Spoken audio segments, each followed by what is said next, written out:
You know, the biggest challenge when you're shopping for something like the Aetheros Robot Vacuum isn't just the price. No, not really. It's trying to figure out the gap between a really slick piece of tech and, well, how transparent the company behind it actually is. Hmm.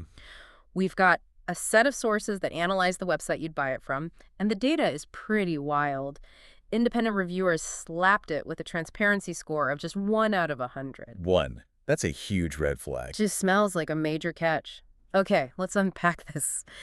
Our mission today is to break down the specific factors they use to figure out if a site like this is, actually legit. Right. And the goal here is to really analyze the methodology they used in that review. We're looking at the hard data points, not how someone feels about the product. Of course. So this is purely educational commentary. It's focused on how you can analyze marketing claims and consumer transparency when you're online. So that 1 out of 100 score, it's not a grade on the vacuum cleaner. No, not at all. It's a rating on their transparency. And if the assessment used 40 different markers, that means almost none of them were clear or verifiable. How do you even calculate that?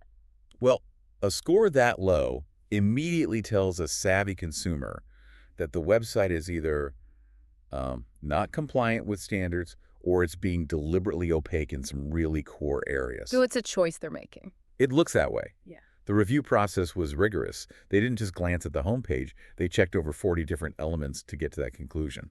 And what kind of elements are we talking about? These are deep dives into the site's digital footprint. They used 4 main metric clusters.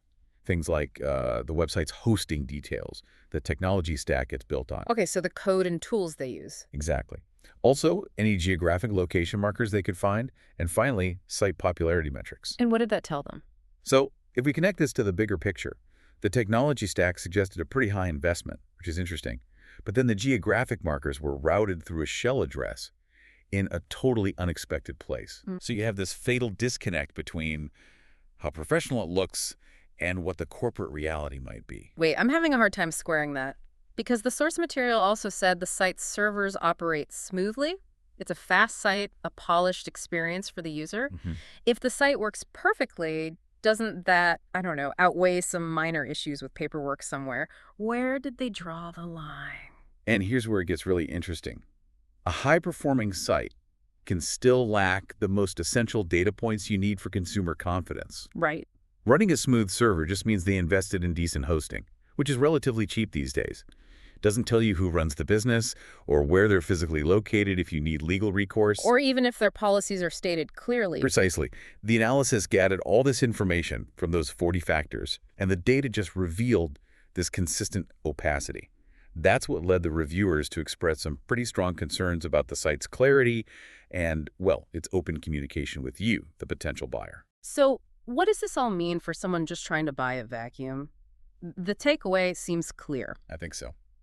The review focused entirely on the digital footprints, the hosting, the tech, the corporate shell games, instead of even bothering with the product quality claims.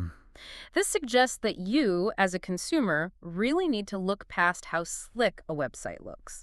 The source basically recommends that you should do your own manual research check for legal registrations, business history, before you even think about purchasing. Absolutely. And if we connect this to the bigger picture one last time, it really raises an important question, doesn't it? When you're reviewing a website, how much weight should be placed on these publicly available technology indicators, which can be faked, versus verified consumer feedback on third-party sites or, official governmental oversight? That's a great point. Finding that balance is just key to making responsible decisions online, especially when a deal or a site looks a little too good to be true.